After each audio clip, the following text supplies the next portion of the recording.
The T-Wolves take down the reigning champs and get back to 500. And I got Wolves expert Tyler Metcalf to help me break it all down. It's coming up next on the Locked On Wolves POSTCAST.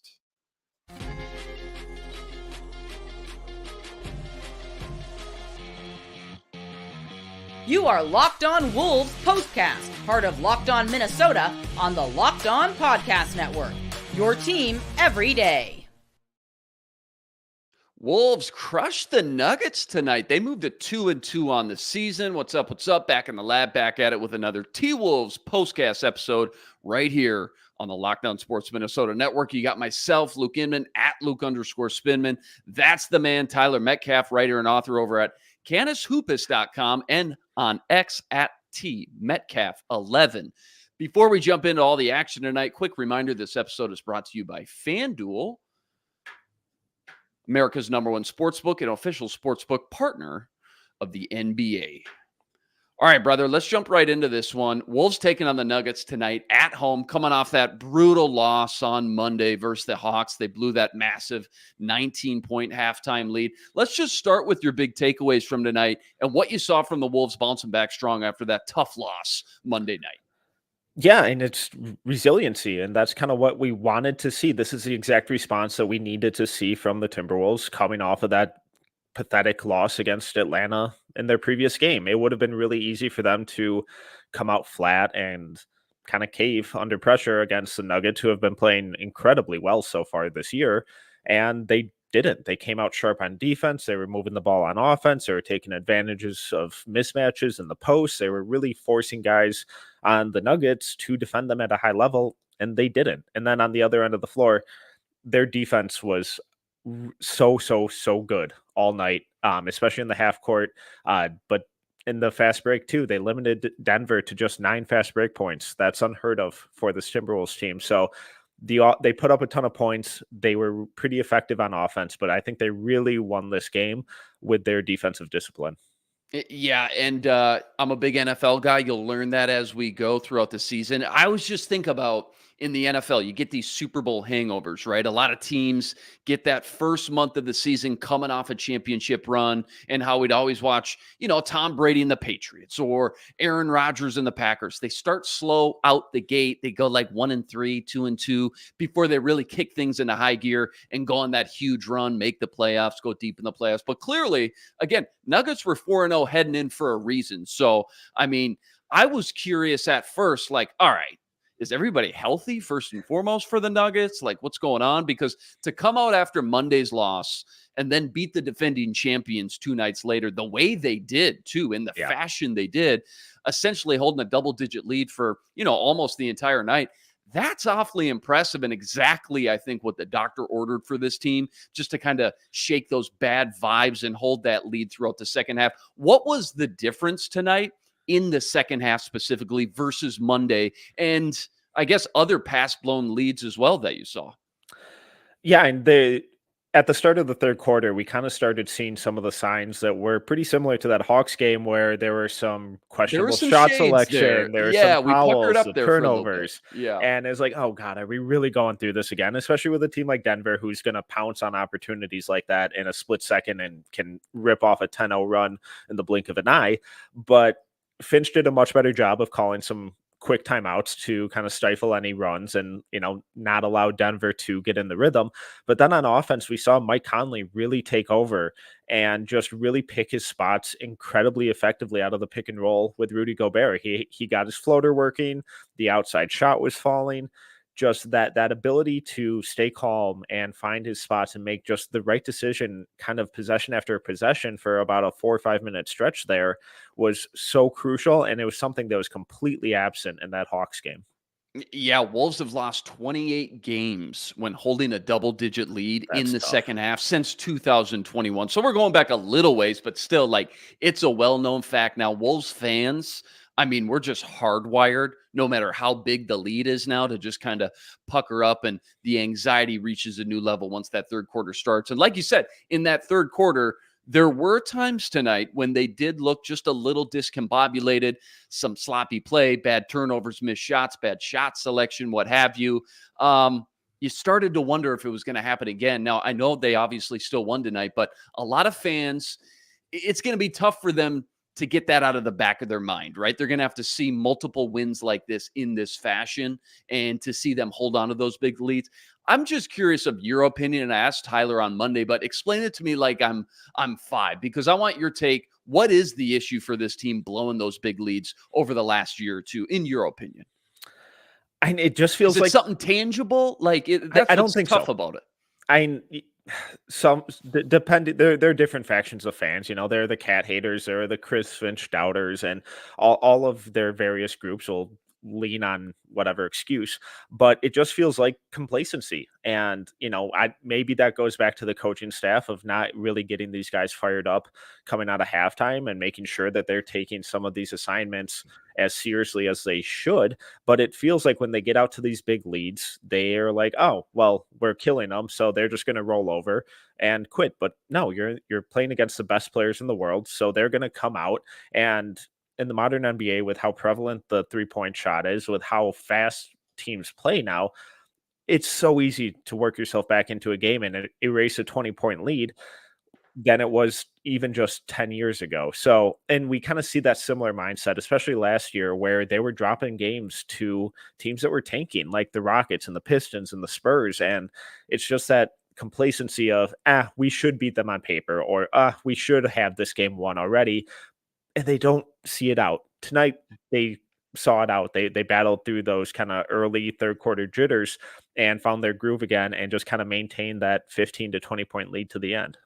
Yeah, 5-10 last year versus the bottom 5 teams in the league. 5-10, and just awfully frustrated again, knowing how much talent was on that team last year, and then obviously carrying over to this year. Tonight they had 20 points off turnovers the first half, 0 in the third quarter. Nuggets didn't really do much with that. They only trimmed the lead by 2. But when you see a stat like that, does that give you, I don't know, any indication, or is that tangible information to say maybe the same aggressive psyche, so to speak, isn't carrying over when they do have such a big league? Like maybe they start to play a little bit more passively with the big leads after the half, perhaps? Or am I kind of reaching with that stat? What do you think? No, I think it's somewhat applicable. I do think the 10 turnovers for the Nuggets was kind of an outlier in that first half. That's Okay. pretty uncharacteristic for the way that they play. But I also think it's a real testament to how attentive the Timberwolves were on defense. We saw Anthony Edwards get 2 steals in transition in the first half, and they were making it a real effort and a real point of intrigue to make sure that they got back in transition and set up their half-court defense and not allow Denver to get out and get these easy buckets. Then in the half-court offense, we saw Karl Anthony Towns. He had a couple soft fouls early, but I thought overall he did a really good job of just kind of walling up and being physical with Jokic. Jokic is going to get his points regardless. And you kind of want to just turn him into a scorer and make sure that guys like Jamal Murray and Michael Porter and even Aaron Gordon don't get hot and start going off, which they did tonight. So with Cat being able to kind of hold his own against Jokic and play physical without fouling overtly, they were then able to kind of knock the ball out of his hands a couple times, stay home on shooters, stay attached to cutters, and make sure that those guys didn't really get going.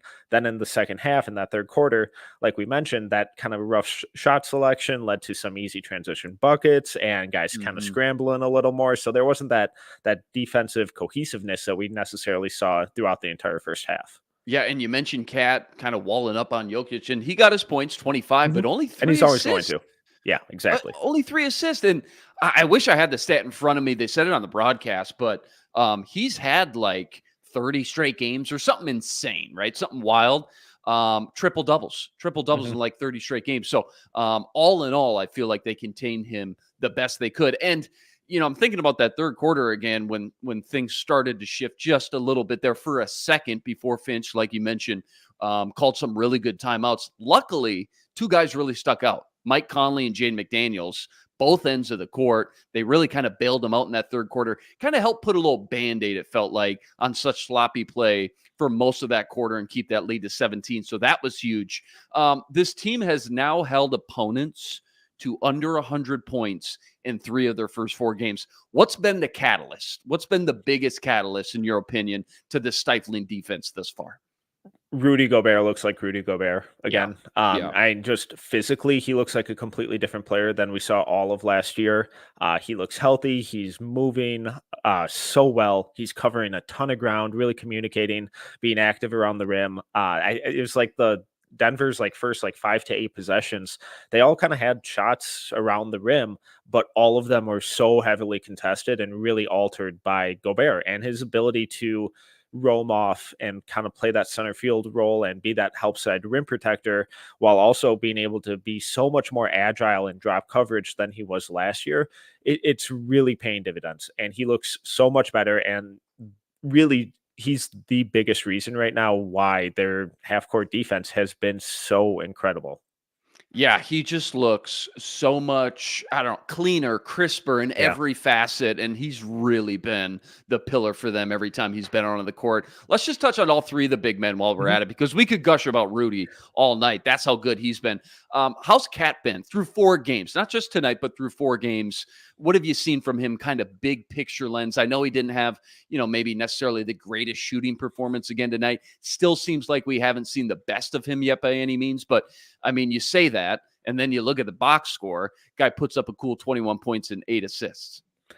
Yeah, it's tough because like his counting numbers seem to still be getting to the marks that we're kind of used to, or at least ballpark figures. But then you look at the efficiency and the tape, and it doesn't really align.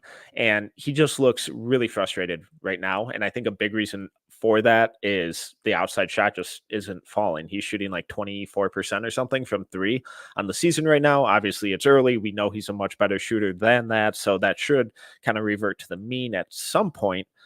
But until it does, we saw him really forcing the issue inside a lot tonight. And when he's not getting those foul calls, when he is getting kind of mauled in the paint, his body language just gets so rough. So he continuously gets his numbers and they're really impressive, but it feels like he's really forcing the offense and kind of taking shots and trying to create shots when there really isn't anything there to be had.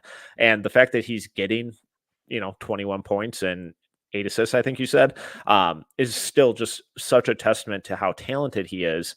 Once that shot starts falling, that's where it's like, okay, now he's up around 30 pretty consistently. And then they're driving lanes that are even more wide open for Anthony Edwards and Jaden McDaniels to continuously attack when he does make that extra skip pass to them because the defense is closing out more aggressively. Yeah, well said. Now I'm kind of new here, but is he legally obligated to ask for a foul call after every I'm pretty possession? sure it's on in his contract? Yeah, I think so.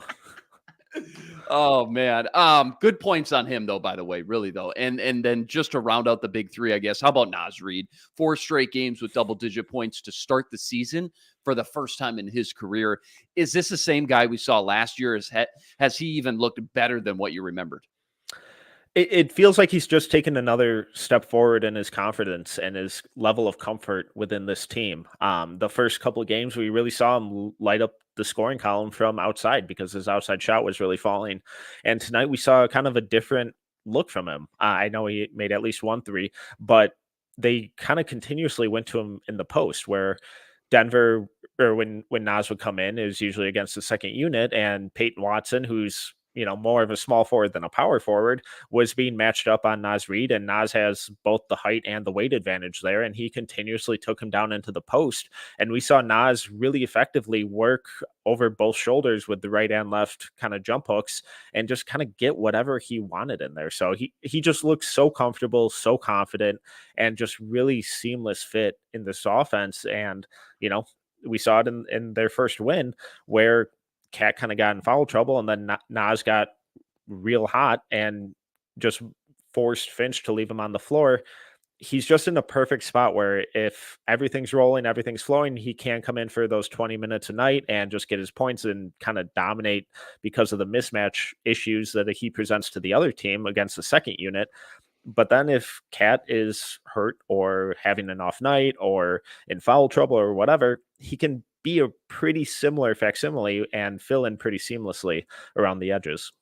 I don't know what the spread was coming in tonight, but I imagine the Nuggets were favored by at least a handful, maybe a couple here or there. But How huge was this win tonight just for morale? Like, how much better should fans feel after one game? And again, I know it's only one game, but you think about the alternative going to 1-3 after Monday's loss, just how brutal that was, the fashion in which they lost, and then to lose at home again tonight in back-to-back losses. How huge was this just for morale and momentum building purposes, do you think? Yeah, and you say it's only one game, but Monday was only one game, That's and true. That's a good the point. Timberwolves community was That's a good point. distraught over Yeah. it. Yeah. And so, we fans should feel awesome about this win. This was a huge win to blow out the defending champions who were undefeated coming into the night. I know Michael Porter had a super cold night. Jamal Murray was awful in the first half and couldn't buy a shot, but the Wolves played a big factor in that with their defense, how they were making those guys defend on the other end. So this was a really good win. This was a really good bounce back from the Timberwolves because, again, they could have so easily come into this game flat and just caved and gotten in their own heads and just kind of felt the pressure, especially in that third quarter. But they kind of kept going and they kept picking their spots, improving their shot selection, moving the ball. And again, being so good on the defensive end. This is the best defense that the Timberwolves have been playing in quite some time. Yeah, Murray didn't have a point. I shouldn't say a point. He made 3 free throws, but 9 minutes left in the third quarter. Yeah. 0 buckets from the field. Was there something specific, just real quick, was there something specific that you saw the way they defended him tonight? I mean, whenever you throw that length of Jaden McDaniels on a point guard, Yeah. that's always, Yeah. there's always an adjustment that has to be made with those guys. But I mean, Murray's so good that he just naturally is going to get his points typically. I think overall is kind of just an off night for him, but on the other end of the floor, I thought they did a great job of making him work and kind of tiring out his legs because they constantly targeted him in the pick and roll or forcing switches and making Murray defend Cat or Nas in the post and making him really work and exert a ton of energy on that end of the floor. So I think that still kind of played a factor in the other end with how hard he has to work to get his shots anyways and how much movement he has both on and off ball. Yeah, well said. Having McDaniels back on the court, man. Whew. Huge night and day difference for sure. All right, I want to ask you about the schedule coming up and kind of where the Wolves fit in the West right now. But first, a quick word from FanDuel.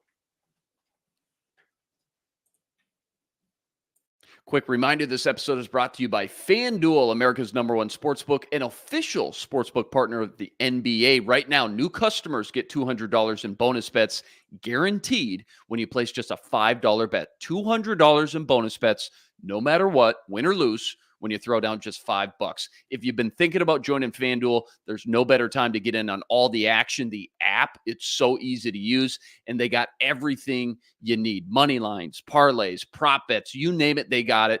FanDuel's got everything you need to bet on the entire NBA season, and it's by far the easiest and simplest betting app to use. Go check it out for yourself. Visit FanDuel.com/lockedon. That's FanDuel.com/lockedon today. America's #1 sportsbook. FanDuel, official partner of the NBA.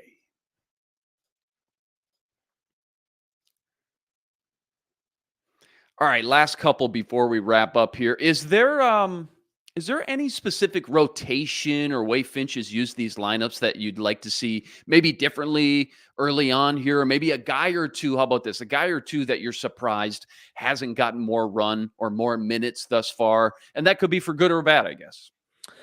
Yeah, and I'm a little surprised that Troy Brown hasn't gotten a few more looks just because of how experienced he is, how good of a rebounder he is, how versatile of a defender he is.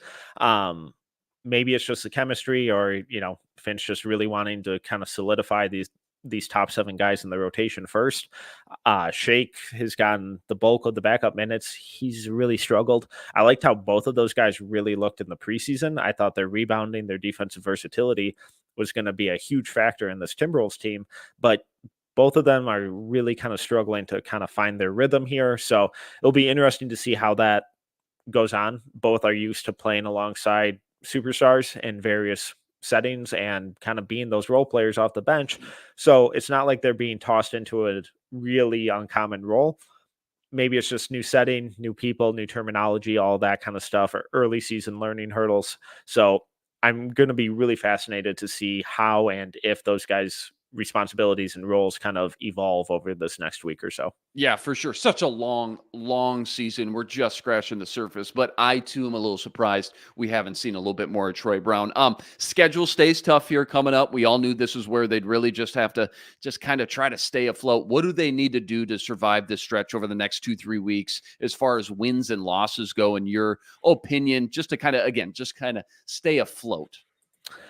Yeah, I mean, I think a great outcome would be a couple games over 500 here, and you just look at the next couple games: Utah, Boston, New Orleans, San Antonio, Golden State, Phoenix, New Orleans, New York, Philly, Sacramento. Those are a lot of really tough teams, and a lot of teams who have playoff expectations. So they're the teams that the Wolves are going to have to beat in order to get that more favorable standing. And if they can kind of come out couple games over 500 there, a couple extra games in the win column, I think they'll be sitting really good going into that next stretch of games. But they just kind of have to keep being really consistent with their defense. I think the half court defense is looking incredible. It's just making sure that they're staying really locked in that transition defense and not letting the opponents get into these really easy runs where they get in a rhythm and get a bunch of points in a blink of an eye.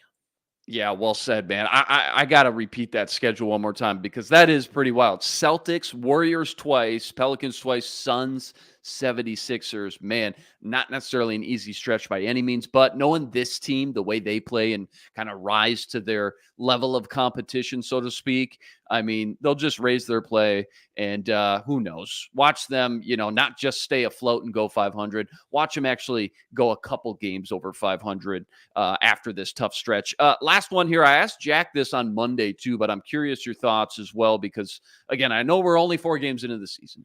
But what stuck out to you early on from this Western Conference thus far? Like, what's kind of surprised you early on? And I guess where do the Wolves fit inside that giant puzzle, so to speak, maybe 2-3 months down the road? I mean, the Grizzlies have been stunning how Yeah. awful they've Yeah. looked. But before we hopped on here, they were getting blown out by about 30 or 40 points tonight.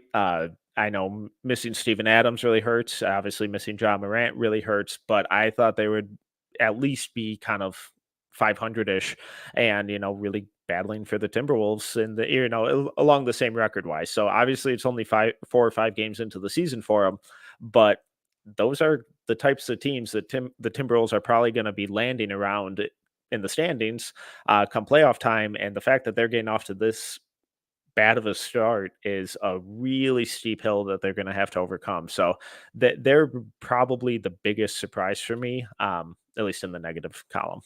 I got Jack's win total prediction. I believe it was 50. I heard Ben Beacons on Locked On Wolves. I think he had about 51. Did you make one as well? And if so, what was it? And kind of what was the logic behind it? And would you change it if you could, I guess? Or are you still pretty confident from what you've seen through 4 games for the Wolves? Do you remember what the over-under was set at? Was I it want to like say it was 45-ish? I was going to say, I want to say it was 46 and a half. 40, okay. Could be 44 and a half, though. Okay. On the Canis Hoopus season preview, I originally started typing out my thing, going, you know what, I'm wrong. I go over on this every single year, and I'm wrong every single year.